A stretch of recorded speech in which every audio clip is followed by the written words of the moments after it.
kepada Allah Subhanahu wa taala, karena dengan izinnya, karena dengan nikmatnya, nikmat sehat dan nikmat kesempatan, nikmat yang terbaik, nikmat iman dan nikmat Islam, sehingga di 10 pagi hari ini kita masih mampu melangkahkan kaki menuju ke Allah ini.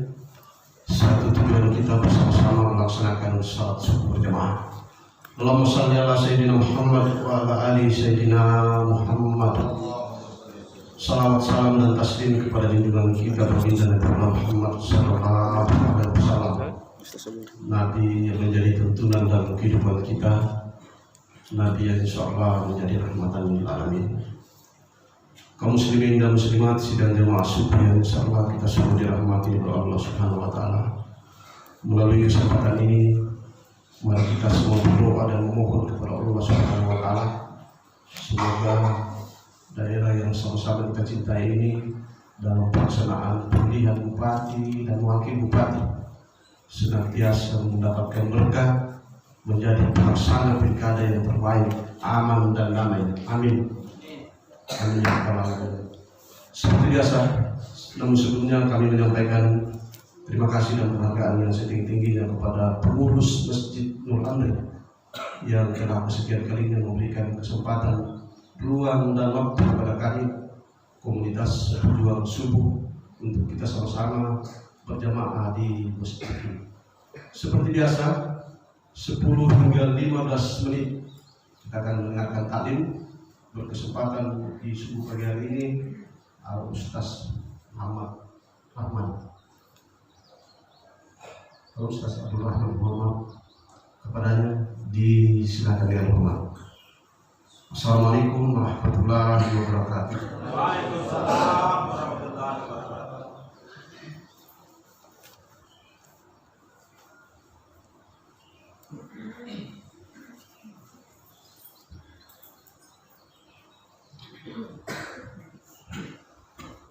Assalamualaikum warahmatullahi wabarakatuh. Alhamdulillahi rabbil alamin, hamdan hamidin, hamdan syakirin, hamdan yu'afi ni'amahu wa yukafi mazidah. Ya Rabbana lakal hamd kama yanbaghi li jalal wajhikal karim wa li'azimi sultanik. Allahumma salli wa sallim wa barik ala sayyidina wa nabiyina wa habibina wa syafi'ina wa qudwatina Muhammadin sallallahu alaihi wa ala alihi wa sahbihi wa man tabi'ahum bi ihsanin ila yaumil mi'ad. Hadirin wal hadirat yang dimuliakan oleh Allah Subhanahu wa taala. Alhamdulillah, kembali di pagi hari ini kita bersyukur kepada Allah Subhanahu wa taala yang telah memberikan kita berbagai macam nikmat yang sangat luar biasa. Kemudian salawat dan salam kepada Rasulullah sallallahu alaihi wasallam yang merupakan qudwah kita, nabi kita, yang akan memberikan syafaat bagi orang-orang yang senantiasa membaca salawat kepadanya. Dan mudah-mudahan kita termasuk bagian dari orang-orang yang akan diberikan syafaat oleh Rasulullah sallallahu alaihi wasallam. Hadirin yang dimuliakan Allah Subhanahu wa taala, apabila suatu benda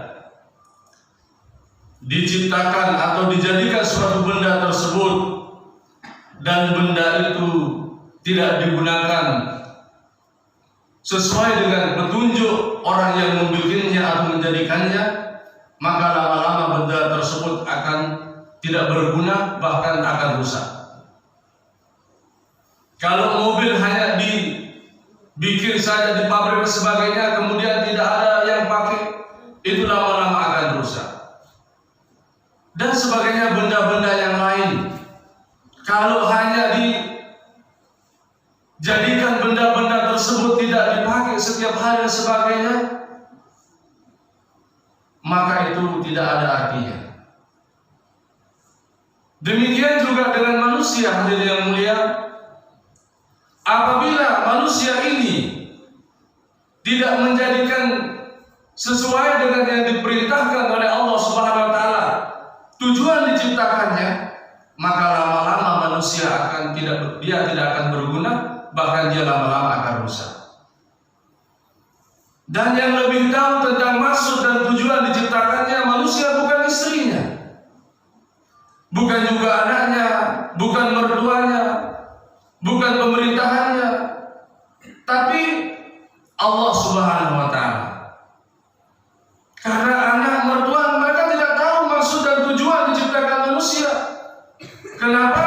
Karena mereka semua tidak mempunyai andil di dalam penciptaannya.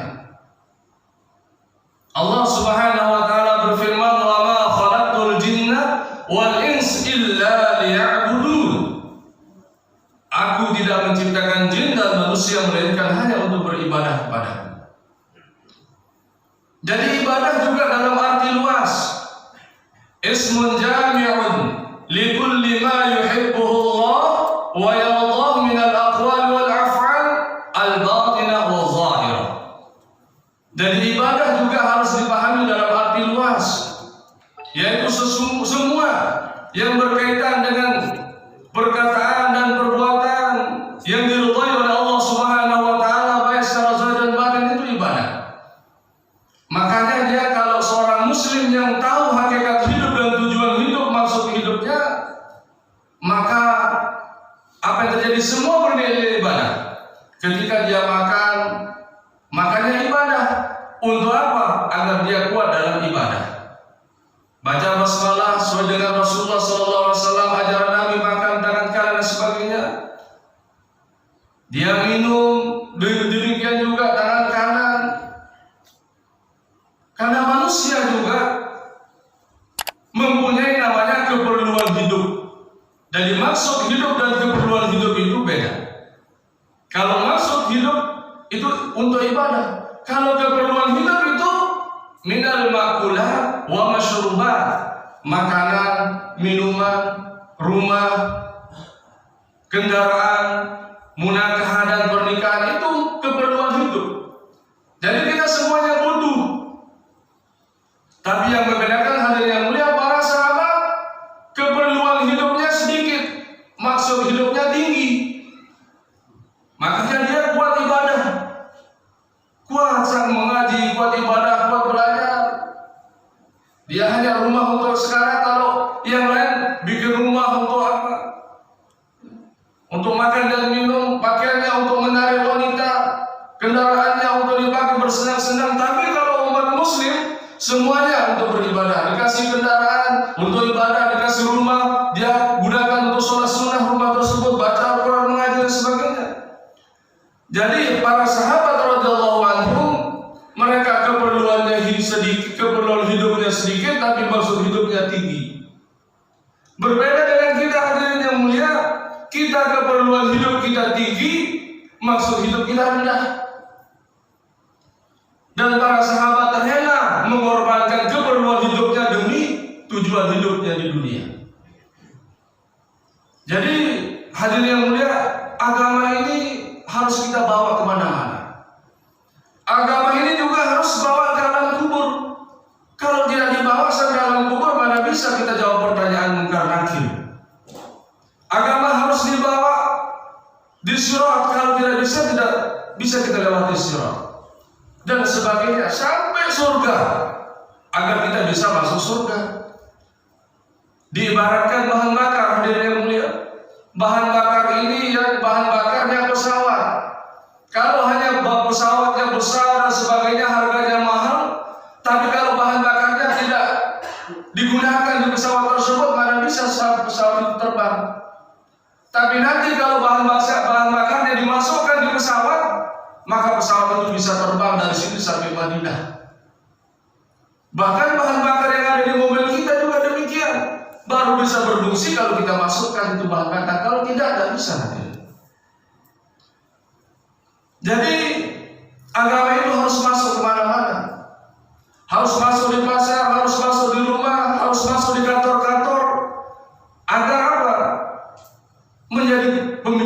setiap hari.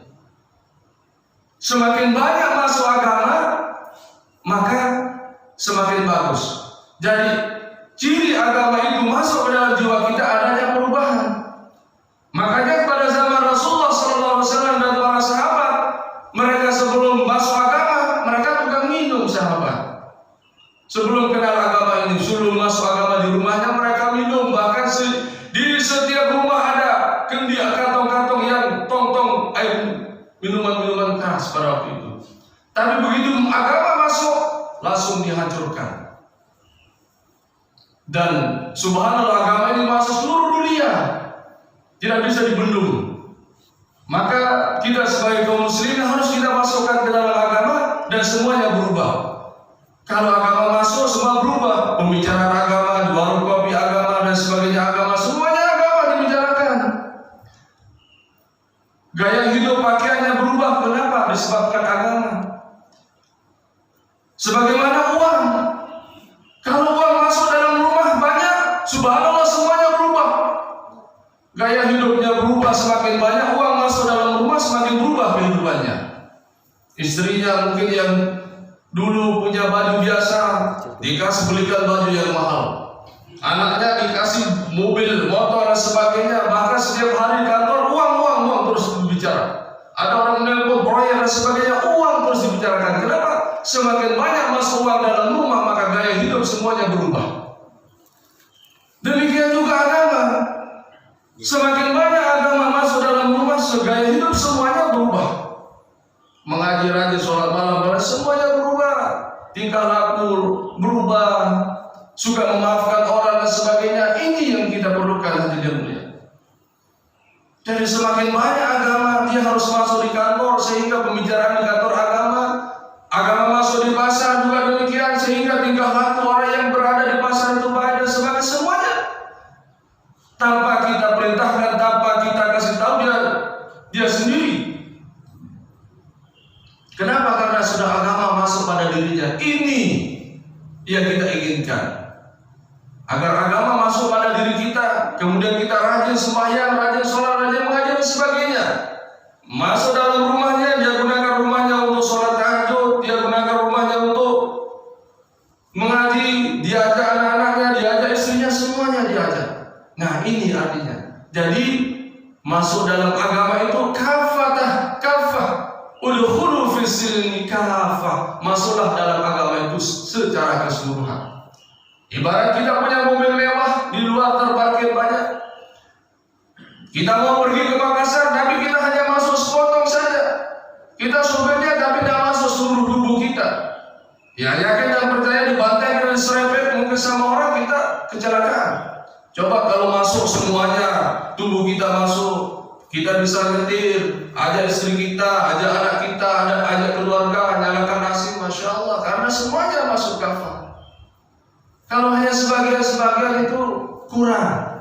Tapi kalau semuanya, ketika kita punya mobil mewah atau rumah mewah, hujan, lalu kita duduk di luar, maka kita kena hujan. Tapi kalau masuk di rumah, subhanallah, kita dapat makanan enak, minuman enak dan sebagainya. Jadi itulah.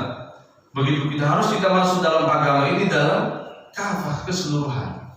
Dan mudah-mudahan hanya yang dimuliakan Allah SWT, kita senantiasa diberikan keistiqomahan. Ya, walaupun orang Timur Tengah mengatakan orang Indonesia itu kenapa susah istiqomah, maka ulama itu mengatakan begini, orang Indonesia itu dia hidup dengan air, lebih banyak airnya. Coba kita uji, kita makan, orang Timur Tengah dengan orang Indonesia makan makanan yang kering, siapa yang duluan minta air kan? Jadi begitu dia, orang Indonesia itu ibarat karena kehidupannya air. Jadi dibentuk dengan air, dikasih air, kasih masuk dalam botol, jadi macam-macam, kasih masuk di kulkas, jadi air es, sesuai dengan keadaan. Makanya senantiasa kita berdoa kepada Allah, karena Allah lah yang membolak-balikkan hati ini. Ya muqallibal qulub, tsabbit qulubana ala dinik. Ya musarrifal qulub, sarrif qulubana ala thaatik.